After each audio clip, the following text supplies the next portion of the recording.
Ce sont les relations qui importent dans le langage. Les connexions, dirait un cybernéticien. Tandis qu'une langue est irradiée par une parole.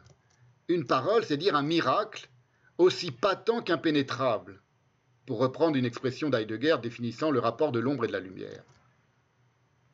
Qui éclaire ce miracle, aussi patent qu'impénétrable, de manière diverse et insubstituable les unes aux autres, parce qu'on ne peut pas transposer sans reste ni perdition, par exemple, la langue française dans la langue chinoise, qui éclaire de manière diverse et insubstituable les unes aux autres, parce que ce n'est pas les relations qui comptent.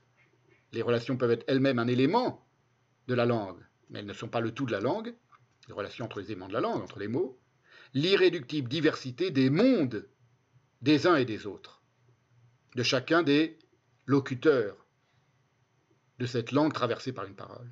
Parce que la parole qui traverse une langue, c'est le monde. C'est aussi le monde. Et ça n'apparaît pas dans un langage. C'est pour ça qu'on peut parler du langage des abeilles, d'un langage informatique, d'un langage mathématique, d'un langage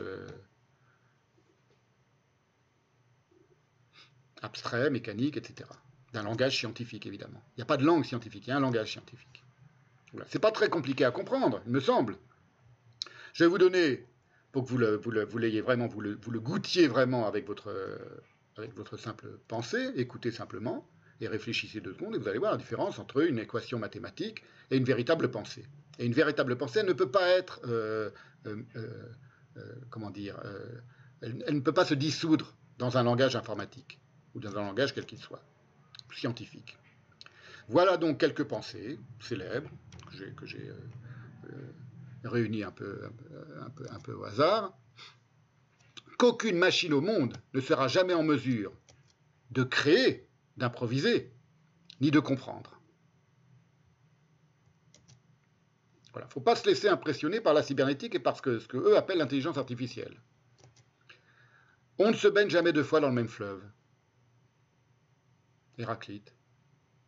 Voilà, vous réfléchissez 1 seconde, 2 secondes, 3 secondes, 4 secondes, vous apercevez que c'est une pensée prodigieuse, évidemment, sur le temps, sur le monde, etc.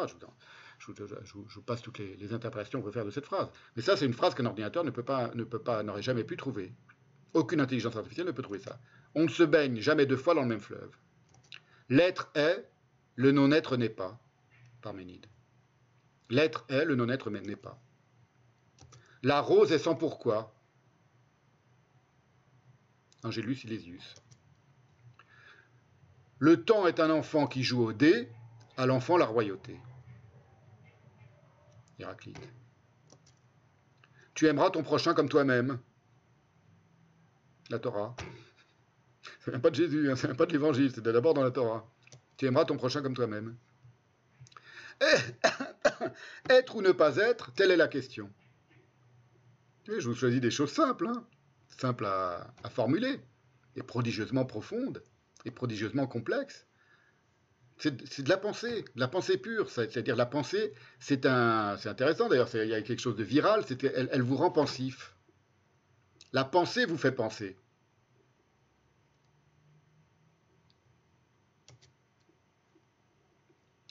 Être ou ne pas être, telle est la question.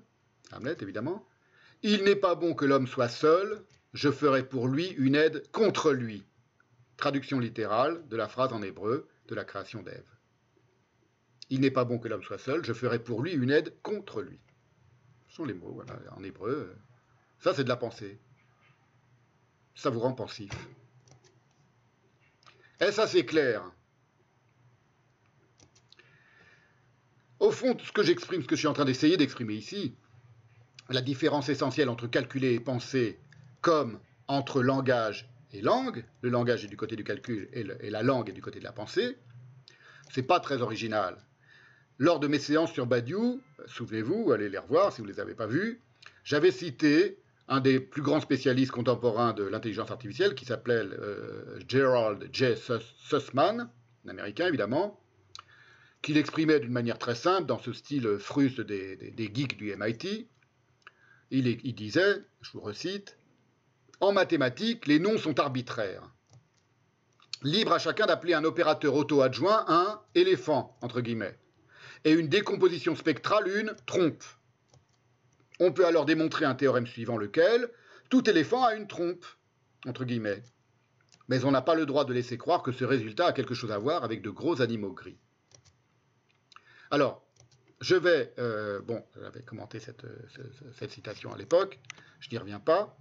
Je vais maintenant ouvrir une petite parenthèse sur un film qui montre très bien, de manière assez touchante, qui montre un petit peu la différence profonde qu'il y a entre un langage et une langue. C'est un film intéressant qui met donc en scène cette différence subtile entre langue et langage, et en quoi surtout le langage manque le monde. Parce qu'il lui manque la parole.